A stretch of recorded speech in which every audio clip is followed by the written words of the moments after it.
La parole est à Monsieur Christophe Nejlen. Monsieur le Président, Mesdames, Messieurs les ministres, chers collègues, ma question s'adresse à Monsieur le Premier ministre. Monsieur le Premier ministre, je voudrais tout d'abord m'associer aux propos que vous venez de tenir concernant le drame qui a eu lieu la semaine dernière. 3 477 tués sur les routes de France en 2016. Ce sont 3 477 morts de trop. Afin de trouver une solution pour réduire ce chiffre, vous pouvez compter sur notre mobilisation. Seulement, Monsieur le Premier ministre, il faut faire attention à la méthode. Les automobilistes ont depuis quelques années le sentiment d'être une galette de secours, pouvant servir aussi à ajuster certaines recettes gouvernementales, et beaucoup voient dans votre proposition de baisse de la limitation de vitesse un outil supplémentaire de répression. Quand la vitesse moyenne des Britanniques est de 97 km/h, que celle des Allemands est de 106, et que ces deux pays ont moins de morts sur les routes que nous, croyez-vous que la baisse de la limitation de vitesse soit la réelle solution? À l'heure où les voitures deviennent de plus en plus sophistiquées, avec des moyens d'assistance et de sécurité qui se développent de jour en jour. Je vous invite d'ailleurs à lire le rapport de mon collègue Bertrand Pancher sur la mobilité connectée. Croyez-vous que ce soit le bon moment? Alors que vous demandez aux Français de plus en plus d'efforts dans le cadre des restrictions budgétaires, combien coûterait le changement des panneaux sur tout le territoire français? Monsieur le Premier ministre, ce combat de baisse de la mortalité routière, nous le partageons tous, mais pas les moyens pour le mener. C'est sur les infrastructures qu'il faut travailler, sur des routes en meilleur état. C'est aussi sur les addictions au volant, qu'elles soient téléphoniques ou liées à la consommation de stupéfiants.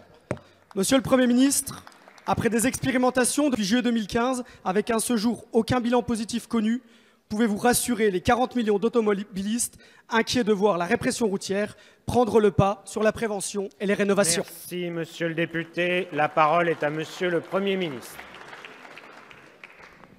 Monsieur le Président, Mesdames et Messieurs les députés, Monsieur le député, il y a quelques jours, avec Madame la ministre des Solidarités et de la Santé, Madame Agnès Buzyn, j'étais en Seine-et-Marne, dans un centre qui est spécialisé dans l'accompagnement, la rééducation et, si j'osais, je dirais la reconstruction de ceux qui, ayant subi notamment un accident de la route, voient leur vie transformée, rarement transformée en mieux, Monsieur le député. Des vies qui, en une fraction de seconde parfois due à une inattention de la personne blessée, fraction de seconde d'inattention parfois due à la personne responsable de l'accident, se trouvent cassées, brisées, amputées. Vous avez peut-être, Monsieur le député, eu l'occasion de visiter de tels centres et peut-être, comme de très nombreux Français, avez-vous eu la malchance, voire le terrible malheur, d'être touché dans votre proximité par des accidents de la route. L'utilisation de la route, l'utilisation de la voiture est une liberté. Et chacun ici se plaît à penser qu'il est responsable sur la route, qu'il est en maîtrise, qu'il sait ce qu'il fait.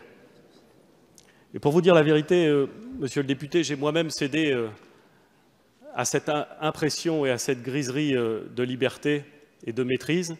Je ne prétends pas être le plus responsable des automobilistes. Il m'est arrivé de rouler trop vite et il m'est arrivé d'être sanctionné de ce fait. Mais je sais, Monsieur le député, que chaque année, et vous avez évoqué des chiffres qui sont justes, 3 500 personnes, 3 500 Français, des hommes, des femmes, des enfants, trouvent la mort sur nos routes. 3 500. Je sais que 72 000 personnes chaque année sont victimes d'accidents qui les laissent cassés, brisés, amputés. Je sais, Monsieur le député, comme vous, qu'il y a 15 ans, ces chiffres étaient considérablement supérieurs. Il y a un peu plus de 15 ans, on était parfois à 10 000 tués sur les routes françaises. Et parce que des gouvernements successifs, parce que des présidents de la République successifs se sont engagés, je pense évidemment à l'engagement très fort pris par le président Jacques Chirac, le chiffre de tués et le chiffre de blessés a diminué. Et d'une certaine façon, nous devons évidemment nous en réjouir. Nous sommes passés d'environ 10 000 à 3 000, 3 500. Il se trouve, monsieur le député, qu'en dépit de l'amélioration des véhicules, qu'en dépit de l'ensemble des campagnes qui sont efficaces de prévention, le chiffre du nombre de tués et du nombre de blessés augmente depuis 2014. Il n'augmente pas très vite, mais il ne diminue pas et il augmente légèrement. Comme vous, je ne me satisfais pas de ce chiffre. Je ne peux pas me satisfaire de ce nombre extravagant de drames et de vies brisées. Et donc, je dis que nous devons collectivement nous saisir de ce problème et essayer d'y apporter des solutions. Je ne crois pas, monsieur le député, qu'une seule solution permette de trouver la réponse. Je ne le crois pas. Vous non plus d'ailleurs. Il faut évidemment engager un programme important de sécurisation, d'entretien des infrastructures. Remarquez avec moi que l'accent qui a été mis par ce gouvernement sur les transports du quotidien, beaucoup plus que sur les grandes infrastructures, répond notamment à ce besoin. La sécurité des véhicules s'accroît et c'est tant mieux. Mais vous savez, comme nous tous ici, que la vitesse, et notamment la vitesse sur ce que l'on appelle le réseau secondaire, non pas parce qu'il serait secondaire par son importance, mais parce qu'il n'est pas constitué de ces grandes autoroutes et de ces grandes routes nationales avec des 2 fois 2 voies bien séparées, que le réseau secondaire bidirectionnel sans séparateur central est le réseau sur lequel le plus grand nombre d'accidents intervient et sur lesquels les accidents sont les plus graves. J'ai indiqué, et je l'assume, monsieur le député, en ayant bien conscience que cette proposition ne susciterait pas un grand enthousiasme ou une grande popularité, j'ai indiqué que la mesure consistant à baisser la vitesse sur ce réseau secondaire bidirectionnel sans séparateur central de 90 à 80 km/h permettait, grâce au respect par les automobilistes, par l'immense majorité des automobilistes, de cette limitation, de diminuer de 3 à 400 le nombre de morts annuels et, dans une proportion équivalente, le nombre de blessés.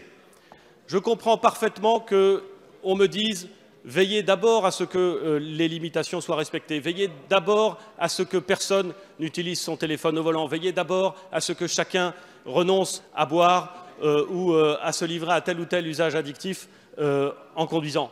Vous avez parfaitement raison. Mais nous savons, pas vous, pas moi, les médecins, les urgentistes du SAMU, nous savons qu'en tout état de cause, la vitesse est un facteur aggravant.